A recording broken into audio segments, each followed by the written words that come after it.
The end of winter in Minnesota still carried a biting chill. In the quiet residential area of Eden Prairie, puddles from melting snow sparkled quietly in the moonlight of the Wilson family's yard. With few cars passing by on the street, the neighborhood waited peacefully for spring's arrival. Jennifer Wilson tied the last ribbon on the bouquet in her hands. She needed to finish the flower arrangements for Sunday's church service. Gently lifting the completed bouquet, she smiled, her blue eyes crinkling as her warm brown hair swayed slightly. The sign for Jen's Flowers gleamed outside this small shop, which had built a solid reputation over its 5 years in business, handling wedding and church flower arrangements. Located near Eden Prairie Center, it caught the eye of shoppers, and the seasonal flowers in the display window added color to the street. At the daycare, Adrian ran towards her with open arms. His light brown hair and big blue eyes reminded her so much of herself as a child. Clutching his red T-Rex plushie in one hand, he enthusiastically launched into his daily dinosaur stories. The daycare teacher smiled fondly at his endless fascination with dinosaurs. "I drew a stegosaurus today. The teacher said it was really good. And I made a Tyrannosaurus nest with blocks too. My, that's wonderful. Show me when we get home. What did you have for snack today?" "Chocolate chip cookies. But I saved half for Michael Papa." His recent switch to calling his stepfather Papa was a natural change that made Jennifer breathe a quiet sigh of relief. When they arrived home, Michael was still at work. Her husband, who worked as a project manager at an IT company, sometimes came home late but always made it back before dinner. 1 year into their marriage, he showed fatherly love to Adrian as his stepfather. On weekends, they would go to the zoo as a family, sometimes spending hours at the dinosaur exhibits. "I'm home. Oh, something smells good." When Michael returned, the aroma of chicken soup wafted from the kitchen. As the family of 3 began dinner, Adrian rapidly reported the day's events at daycare. When he tried to bring his dinosaur book to the table and was gently scolded, he showed a dissatisfied expression but quickly smiled again when Michael joked, "It's bedtime for the dinosaurs too." Bedtime stories always featured dinosaurs. While reading Triceratops Adventure, Adrian fell asleep earlier than usual. A star-shaped night light cast a warm glow across the room. When Jennifer returned to her room, she found a message from her ex-husband on her smartphone. "Is the usual time okay for this weekend's visit?" James, who worked as a real estate agent, never missed his twice-monthly visits despite his busy schedule, maintaining a cooperative relationship for Adrian's sake even after the divorce. What concerned her lately was James's new wife, Carol. With her perfect makeup and long black hair, she appeared gentle on the surface, but there was something unstable about her. Recently, she had been visiting the flower shop frequently, always talking about Adrian. Last week, Jennifer heard at the daycare that Carol had bought an expensive dinosaur figure. There were also rumors about her unsuccessful fertility treatments. But such worries felt distant now. Jennifer placed her phone on the table and lay down in bed. Believing another happy day would begin tomorrow, she closed her eyes. The phone's ring shattered the midnight silence. Jennifer reached for her bedside phone with clouded consciousness. Outside, cold rain beat against the windows, and occasional strong winds made the house creak. Michael breathed steadily beside her. The digital clock showed 2 a.m. An unknown number displayed on the screen. Usually, she would ignore it, but midnight calls carried an inexplicable anxiety. The streetlight usually visible from the bedroom window was hazy tonight due to the rain. Feeling her fingertips trembling, Jennifer pressed the answer button. "Hello. Mama, it's me, help me." She caught her breath. It was unmistakably Adrian's voice. But something seemed wrong. She could hear what sounded like a car engine in the background. Mixed with the rain, she thought she heard someone speaking softly. "Adrian. What's wrong? Where are you?" "Mama. I'm scared." After his trembling voice cut off, the call ended. Had someone hung up, or had they gone out of range? She immediately tried calling back, but only got a mechanical voice saying, "This number is currently not in service." Another attempt yielded nothing but an empty dial tone. Jennifer sat up abruptly. The bedroom air suddenly felt cold. Her son should be sleeping upstairs. Why would he have a phone at this hour? And from an unknown number. "Michael. Wake up. Please, wake up." When she desperately shook her husband's shoulder, Michael woke up. Even though he usually slept deeply, he responded immediately to his wife's tone. "What's wrong?" "A call from Adrian, something's wrong."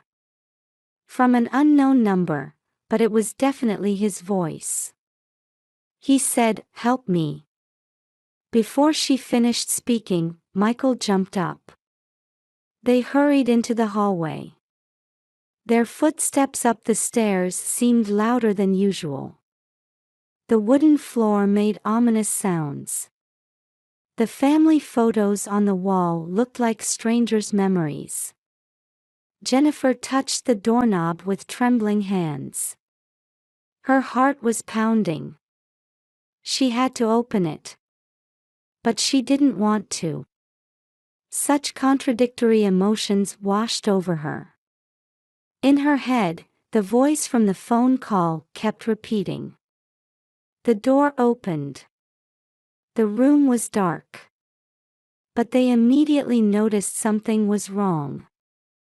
The dinosaur wallpaper that usually brought comfort now cast eerie shadows. The curtains were swaying violently.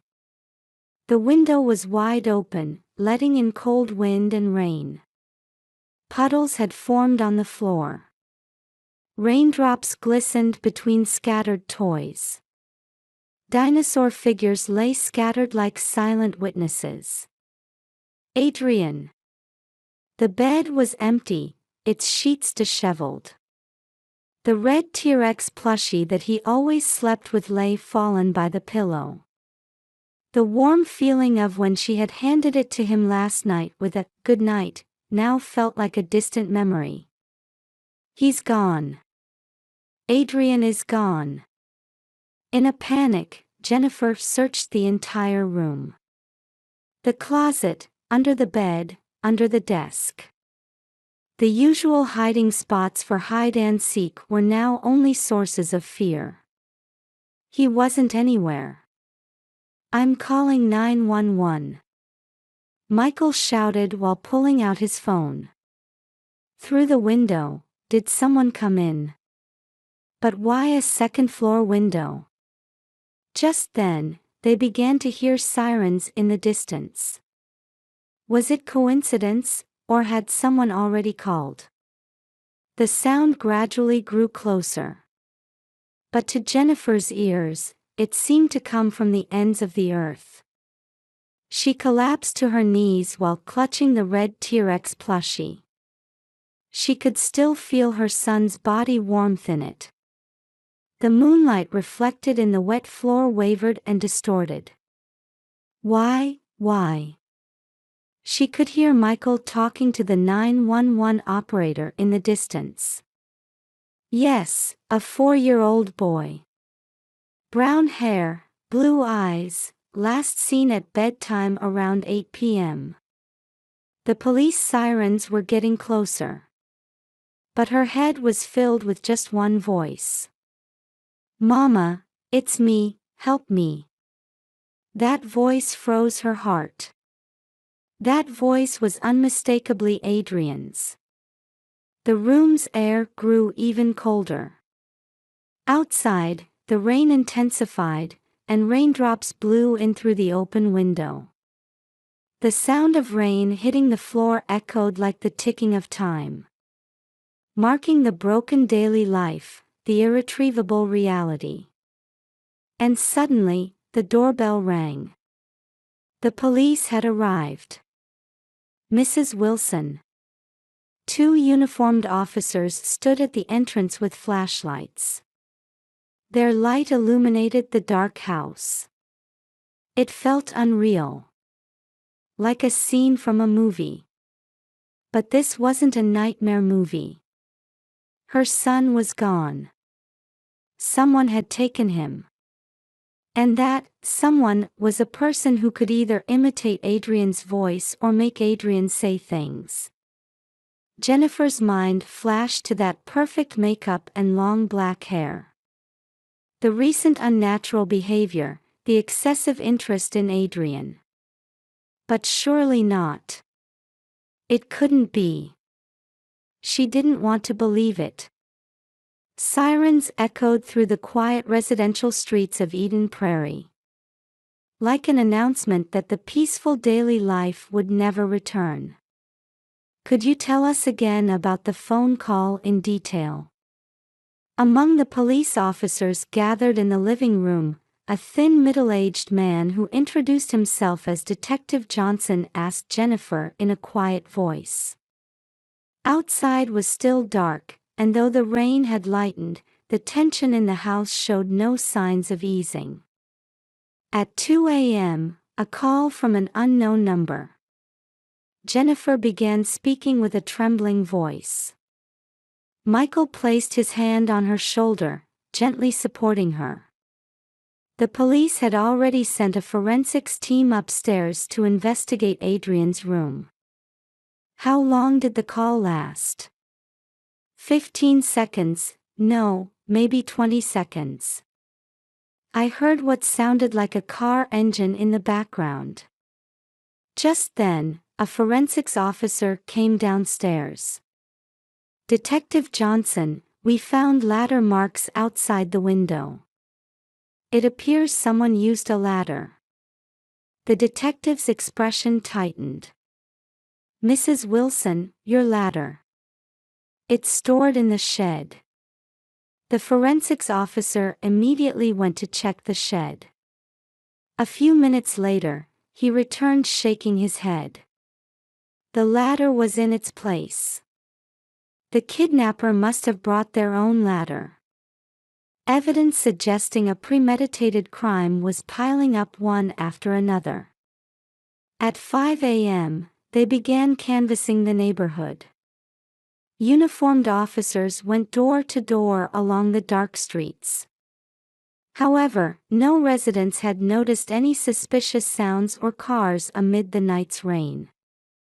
Mrs. Wilson, could we have a recent photo of your son?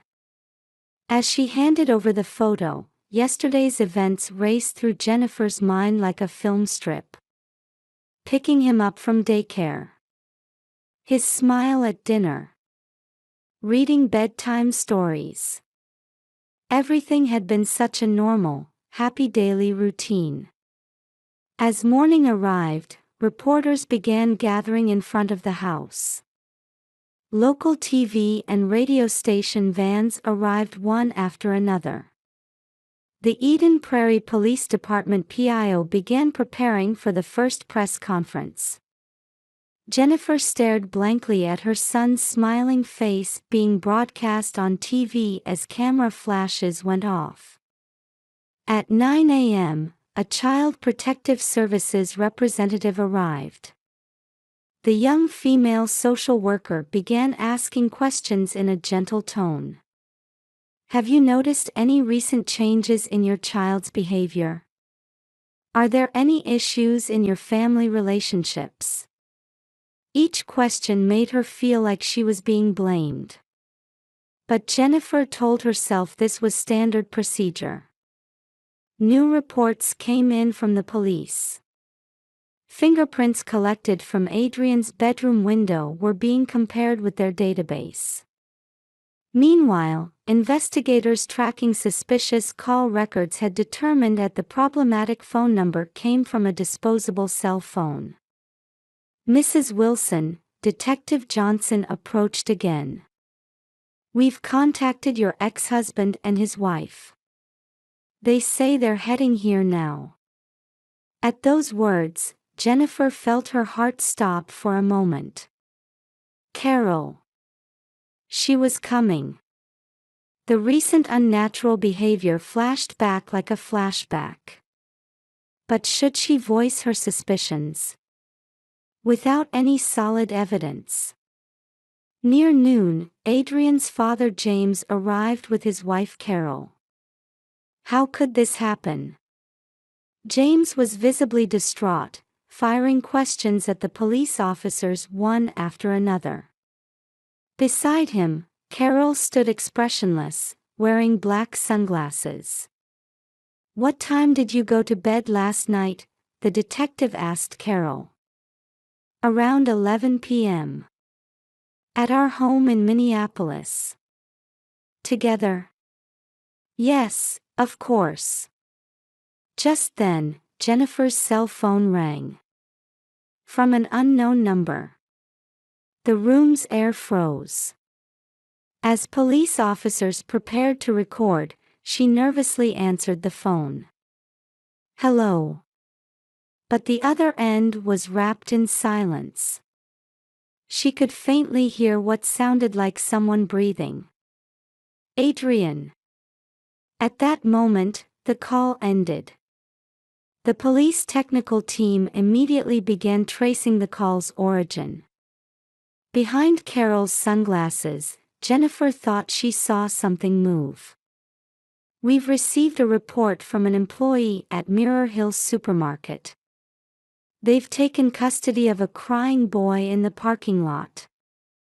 At Detective Johnson's words, all eyes in the room focused on him. That location was near Carol's parents' home in Duluth. We're checking the security camera footage. A boy who was let out of a black SUV. As his words trailed off, Carol stood up. I need to use the restroom.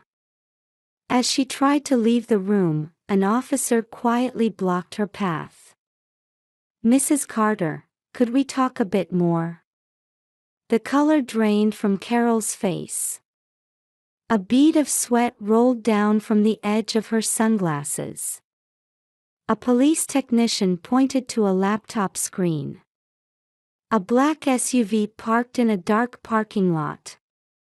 A woman getting out of the driver's seat, opening the back door. Even in the dim footage, that long black hair was unmistakable. Mrs. Carter, could you explain this footage? Carol remained silent, removing her sunglasses with slightly trembling hands. Her bloodshot eyes stared at the floor, unable to meet anyone's gaze. I didn't hurt Adrian. I just wanted to see him. Just then, James, who had been giving a statement in another room, burst in. Carol, what happened? In front of her confused husband, Carol's defenses began to crumble completely. I'm sorry. I'm sorry. Crying, she pulled something out onto the desk. It was a smartphone. I made the phone call. Adrian's voice. I used a recording. Tension ran through the investigation headquarters. Her confession had begun. Investigation revealed that Carol had been secretly recording Adrian's voice for the past 3 months. When visiting the flower shop, during visitations. And she had edited those recordings to create that midnight phone call. After the fertility treatments failed, they said I couldn't have children anymore. Carol's voice trembled. Adrian could have been my son. Further investigation revealed shocking facts one after another. Carol's social media was filled with photos portraying her as Adrian's real mother. She had been weaving a false family narrative. Her Instagram had over 200 posts tagged, "My precious son," in the past 6 months. "Mrs. Carter, you were seeing a psychiatrist, weren't you?" At the detective's words, Carol slowly nodded. Schizophrenia medication was found in her bag. The prescription was dated 2 months ago. However, the medication showed no signs of ever being taken. Why didn't I notice? James covered his face with both hands. The fact that he, the husband closest to Carol, hadn't noticed her changes would likely continue to haunt him deeply. At 3 p.m., word came from Duluth police. A search warrant had been issued for Carol's parents' house. In the basement, they found Adrian's personal items one after another. Daycare drawings. Used paper cups. And most shocking was the existence of a space that perfectly recreated Adrian's bedroom. The same dinosaur wallpaper. The same bed cover. Even the toys were all identical. It was a premeditated preparation, wasn't it? At Detective Johnson's quiet words, the room fell into heavy silence. That abnormal obsession was clear to everyone's eyes. "But why now?" Jennifer asked with a trembling voice. The answer was in Carol's smartphone. She had received the results of her final fertility treatment the day before the incident. The doctor's message saying, "Pregnancy is no longer possible," had triggered everything. Excessive attachment to Adrian. Failed fertility treatments. Untreated schizophrenia. These factors had intertwined to create this distorted plan. "Please let me see Adrian," Carol pleaded tearfully. But the police officers quietly shook their heads. "Mrs. Carter, you're under arrest for the kidnapping of a minor." At 4 p.m., in the car heading to Mirror Hills supermarket where Adrian was being held, Jennifer caught her breath. Why the supermarket? The reason had become clear. According to Carol's confession, Adrian had complained of hunger. However, hesitating to take him to her parents' house, she decided to let him out in the supermarket parking lot. Perhaps at the last moment, her conscience had worked. "Michael, I should have noticed then," Jennifer murmured from the passenger seat. How Carol's visits to the flower shop increased, how her interest in Adrian was abnormal. "No one could have predicted this," Michael answered while driving. "What matters is what comes next." As they approached the parking lot, Jennifer's heartbeat quickened. She could see ambulance lights. And beside them, a small figure. Adrian. Hearing his mother's voice, the boy turned around, his face breaking into a relieved smile. "Mama." Jennifer couldn't stop crying as she embraced her running son. Adrian looked tired but showed no signs of serious injury. Though his red T-Rex plushie was missing, he seemed energetic. While being examined by paramedics, Adrian began speaking in fragments. Aunt Carol came through the window, said she had new toys. Within his childlike innocent words lay traces of a planned abduction. Adrian had been lured out the window by the promise of new toys, his pure child's heart trusting adults. The paramedic who finished the examination approached Jennifer. There are no physical issues. However, he may need care for psychological trauma. Jennifer nodded while embracing her son tightly once more. Michael joined them, and the family of 3 shared a long embrace. Just then, the sky suddenly brightened. The thick rain clouds parted, and the sun peeked through for the first time in a while. As if awakening from a long nightmare. In the police vehicle, Carol was quietly crying. James's expression as he watched her mixed anger, sadness, and sympathy. "Ma'am," Detective Johnson approached. "We'll need to take a formal statement and file a victim report." Interrupting those words, Adrian suddenly asked a question. "Mama, why is Aunt Carol crying?" No one could immediately answer his innocent question. Jennifer gently stroked her son's hair, carefully choosing her words. "Aunt Carol needs to take a rest for a while. But you haven't done anything wrong." The spring sunlight fell warmly on mother and child. Adrian started talking again. About dinosaurs. The normal, ordinary, irreplaceable daily life was slowly beginning to return. "Good morning, Adrian." Minnesota's morning sun streamed into the kitchen.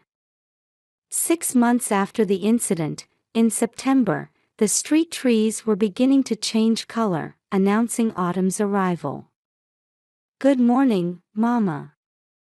Today's the dinosaur field trip, right?" Adrian's eyes sparkled as he gripped his cereal spoon with both hands.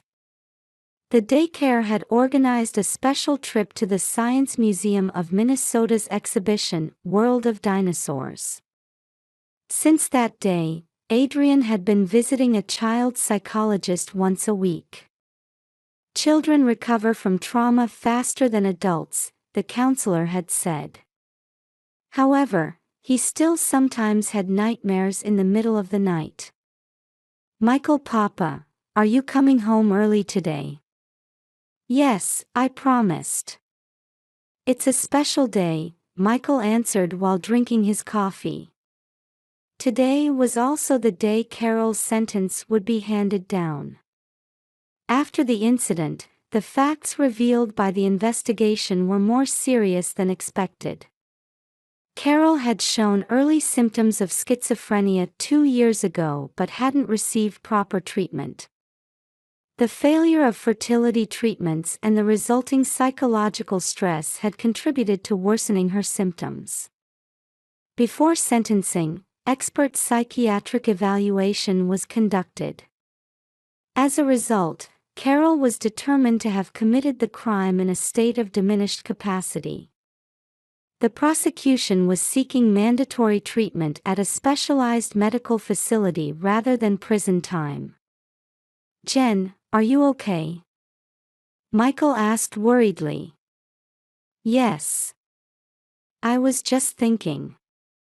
If we had noticed Carol's changes back then." At that moment, Adrian grabbed his mother's hand. "Mama, don't cry." A child's kindness brought tears to her eyes. Indeed, everyone had regrets. James continued to blame himself for not noticing his wife's changes. The local community also reflected on whether there had been any signs. However, along with Adrian's recovery, people were beginning to look forward. Jen's Flowers had also reopened after a temporary closure. Regular customers offered kind words. PTA mothers took turns helping at the shop. The church community delivered home-cooked meals. "Oh my, look at the time!" Jennifer exclaimed, glancing at the wall clock. "Adrian, we need to hurry."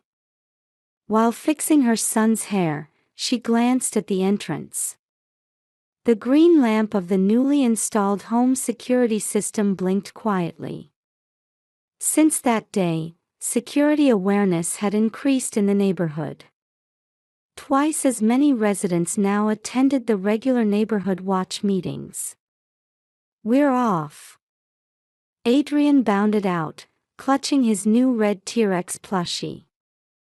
Though the previous one never returned, Michael had found the same kind.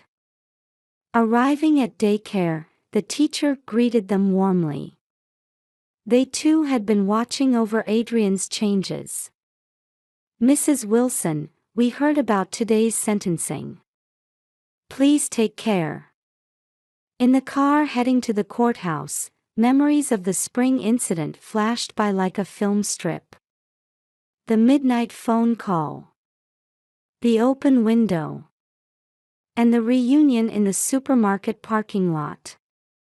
The courtroom was filled with those involved. James was there too. He was proceeding with divorce from Carol. "All rise." The courtroom fell silent as the judge entered. Defendant Carol Carter. After careful deliberation, the court pronounces the following sentence. Carol stood with her eyes downcast. Gone was her once perfect makeup and well-groomed black hair. Taking into account the defendant's diminished responsibility due to mental impairment, the court sentences her to 3 years of mandatory treatment in a medical prison. After the sentencing, Carol turned toward Jennifer for the first time.